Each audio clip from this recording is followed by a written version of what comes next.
حزقیل 31واں باب جو 18 آیات پر مشتمل ہے۔ مصر کو دیودار سے تشبیہ دی جاتی ہے۔ پھر 11ویں برس کے تیسرے مہینے کی پہلی تاریخ کو خداوند کا کلام مجھ پر نازل ہوا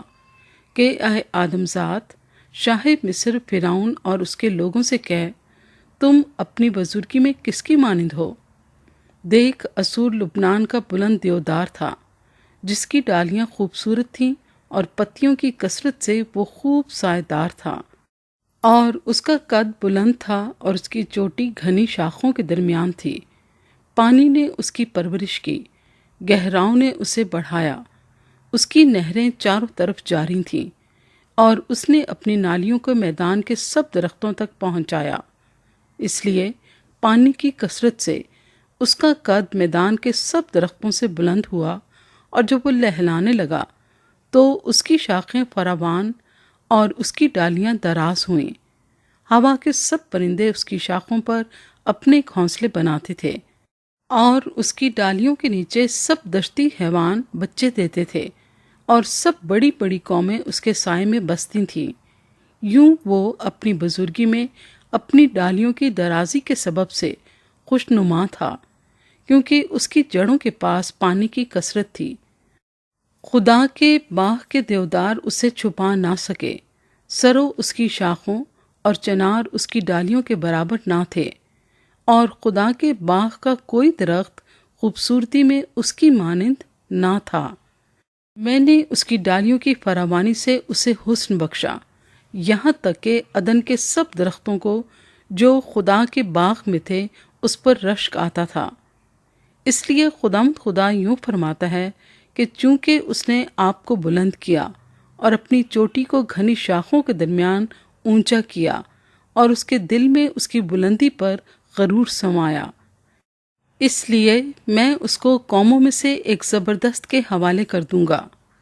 یقیناً وہ اس کا فیصلہ کرے گا۔ میں نے اسے اس کی شرارت کے سبب سے نکال دیا، اور اجنبی لوگ جو قوموں میں سے ہیبت ناک ہیں اسے کاٹ ڈالیں گے اور پھینک دیں گے۔ پہاڑوں اور سب وادیوں پر اس کی شاخیں گر پڑیں گی، اور زمین کی سب نہروں کے آس پاس اس کی ڈالیاں توڑی جائیں گی، اور روئے زمین کے سب لوگ اس کے سائے سے نکل جائیں گے اور اسے چھوڑ دیں گے۔ ہوا کے سب پرندے اس کے ٹوٹے تنے میں بسیں گے، اور تمام دشتی جانور اس کی شاخوں پر ہوں گے، تاکہ لبے آپ کے سب درختوں میں سے کوئی اپنی بلندی پر مغرور نہ ہو، اور اپنی چوٹی گھنی شاخوں کے درمیان اونچی نہ کرے، اور ان میں سے بڑے بڑے اور پانی جذب کرنے والے سیدھے کھڑے نہ ہوں، کیونکہ وہ سب کے سب موت کے حوالے کیے جائیں گے، یعنی زمین کے اسفل میں بنی آدم کے درمیان جو پاتال میں اترتے ہیں۔ خدا یوں فرماتا ہے کہ جس روز وہ پاتال میں اترے میں ماتم کراؤں گا، میں اس کے سبب سے گہراؤں کو چھپا دوں گا اور اس کی نہروں کو روک دوں گا، اور بڑے سیلاب تھم جائیں گے۔ ہاں، میں لبنان کو اس کے لیے سیاہ پوش کراؤں گا، اور اس کے لیے میدان کے سب درخت غشی میں آئیں گے۔ جس وقت میں اسے ان سب کے ساتھ جو گڑھے میں گرتے ہیں پاتال میں ڈالوں گا،